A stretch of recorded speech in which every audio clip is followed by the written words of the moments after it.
There are certain fighters in the UFC who are rising up the rankings, where their performances have been better and better each time they compete. These certain fighters are making noise in their weight classes, which has shown signs of them winning UFC gold in the future. So here is 10 future champions in the UFC 2019.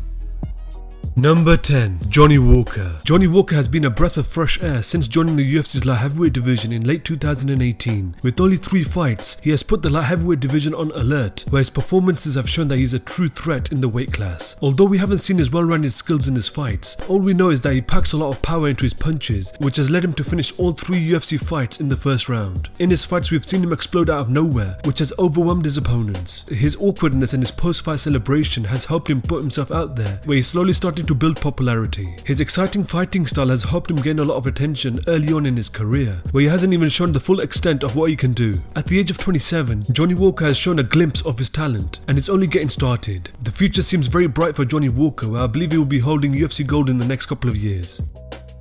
Number 9. Gregor Gillespie. Gregor Gillespie has entered the UFC with his high-level wrestling skills, where he has been able to break his opponent's will inside the octagon. The pressure he puts on his opponents is insane, where he doesn't give them any space to breathe and is just relentless with his takedowns. Just like Khabib, he has relied solely on his wrestling to get the job done, where his opponents just don't have an answer. He has brutally beat all of his opponents down he has faced so far, where he started to look like a threat in the weight class. He has made it difficult for his opponents to get comfortable inside the octagon, where his grappling just looks like it's on a different level. He holds an undefeated record of 13-0 and is 6-0 in the UFC. As of right now, he's progressing up the rankings and will soon be facing elite fighters of the weight class. I believe his skills will truly be appreciated after he's able to defeat ranked opponents, and it will show everyone across the world what he's all about. Looking at how dominant his victories have been, I feel like he will be a very tough challenge for anybody, and this is the reason why I believe he will likely be holding UFC gold in the future.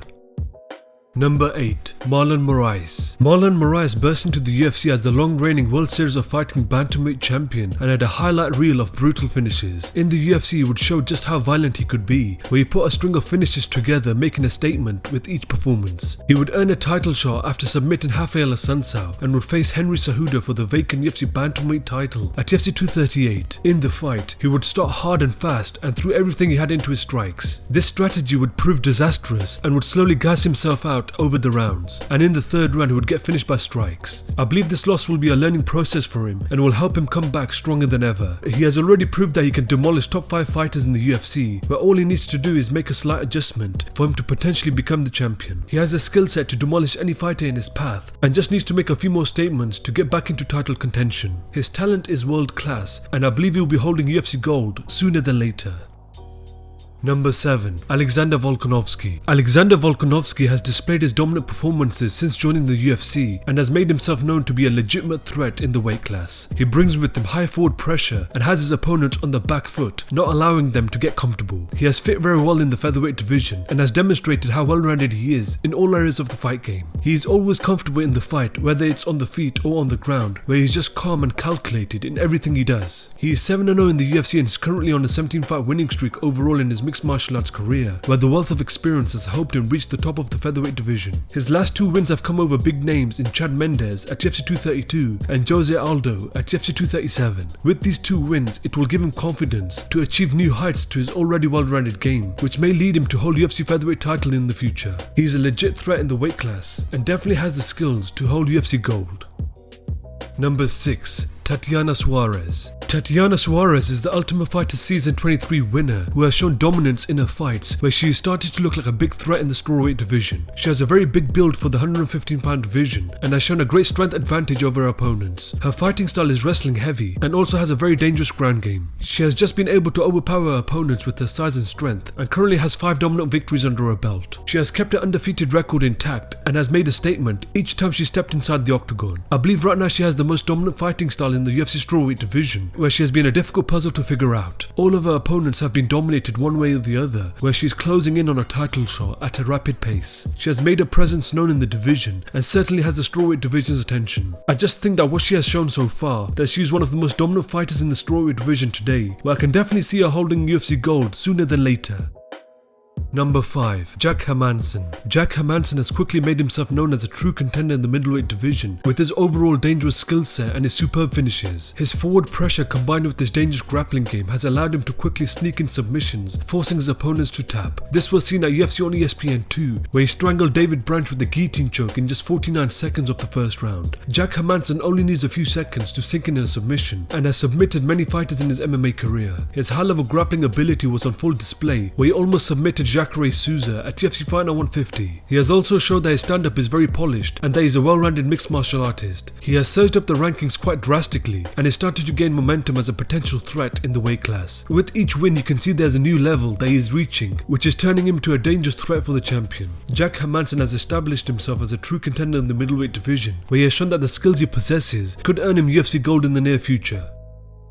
Number 4. Zabit Magomedsharipov. Zabit Magomedsharipov has put his dynamic skills on show in the UFC and has progressed in the rankings quite quickly with some very impressive wins. He is very creative with his striking and has used a variety of different techniques on his opponents, completely taking them off guard. He has great distance management and has used his movement to avoid dangerous shots coming his way. He stands 6'1", where he has used his length to attack his opponents from the outside and is able to keep a safe distance. He is well rounded both with his stand-up and on the ground and is comfortable wherever the fight goes. When the fight hits the ground, he can have his opponents in a world of trouble with his dangerous submission skills. He was able to submit Brandon Davis with the knee bar out of nowhere at UFC 228. With his run in the UFC, he's been able to rack up 5 impressive wins, where right now he's heading towards title contention. Zabit Magomedsharipov is a complete fighter and possesses the essential skills needed to become the UFC featherweight champion in the future. Number 3. Paulo Costa. Paulo Costa has made his presence known in the UFC with his ferocious pace and his volume striking, where he has just shut down all of his opponents he has faced so far. His fighting style involves him pushing forward, where he unleashes a barrage of different strikes and doesn't let his opponents settle inside the octagon. He is built very strong for the middleweight division and packs a lot of power into his punches. His speciality is his body punches, where he puts full force in every strike he throws. A good example of this is when he finished Uriah Hall with a vicious uppercut at UFC 226. He was able to overcome the Cuban wrecking machine in Yoel Romero at UFC 241, where he was the busier fighter and pressured Yoel Romero for the entire fight, which led him to get his hand raised after the 3 rounds. The confidence he has in his abilities has helped him push his way up the rankings, where he is so close to title contention. I believe the skills he possesses are more than enough for him to pick up UFC gold in the near future. Number 2. Francis Ngannou. Francis Ngannou is the most scariest heavyweight in the whole UFC's heavyweight division, who possesses one of the most vicious knockout power to be ever seen. He is mainly known for his striking skills and his immense power. He has shown in almost every fight that he only needs one clean strike to put the lights out. His size and length has helped him catch his opponents from awkward angles, sending them flat to the canvas. A good example of this is when he faced Alistair Overeem at UFC 218. In the fight, he was perfectly able to time a vicious uppercut, knocking Alistair Overeem out cold. After 6 victories in the UFC, he would face UFC heavyweight champion Stipe Miocic at UFC 220. In the fight, he would start hard and fast and tried his best to get the finish in the first few rounds. This strategy would be his downfall, as Stipe Miocic would repeatedly take him down, where after the 5 rounds, Stipe Miocic would retain his title. As of right now, Francis Ngannou has made quick work of Curtis Blades, Cain Velasquez and Junior Dos Santos, where he has put himself back into title contention. He has done so much in a very short amount of time, where if he continues in his winning ways, he will definitely hold UFC gold in the near future. Number 1. Tony Ferguson. Tony Ferguson has been the number 1 lightweight in the world for many years, who has yet to fight for the UFC lightweight title. Over the years, he has built up an impressive 12-fight winning streak and has just demolished all of his opponents in a very impressive manner. The key to his victories has been his unpredictability inside the octagon, where he has used unorthodox techniques to stun his opponents. His dangerous ground game has also played a big factor in him conquering big names in the weight class. Tony Ferguson has the complete package and is a threat to any fighter willing to step inside the octagon. Another big advantage he has over his opponents is the conditioning he brings with him into his fights. The type of pace he puts on his opponents overwhelms them, where they are just left helpless inside the octagon. This was seen when he faced Anthony Pettis at UFC 229, where his pressure was too much and had him on the back foot throughout the duration of the fight. I believe once he gets his title shot, his well-rounded skills will be on full display, where he has the capability to hold the UFC lightweight title in the near future. Thank you so much for watching. If you liked this video, please make sure you hit that like button and make sure you hit that subscribe button and the bell to be notified when we post videos. Special thanks to Mindful Combat for helping me with the script. Please check out his channel. He does some awesome fight breakdowns. The link to his channel will be in the description below. So that was my list of the 10 future champions in the UFC 2019. Let me know your honorable mentions in the comment section below. Also check out my last video where I talk about the 10 fights to make after UFC 242. And also check out my other video where I talk about Khabib's opponents before and after 5 times Khabib mauled his opponents. Please do let me know what improvements I can make, and also if you have any ideas for lists in the comment section below. I appreciate your support as always, and I'll catch you guys next time.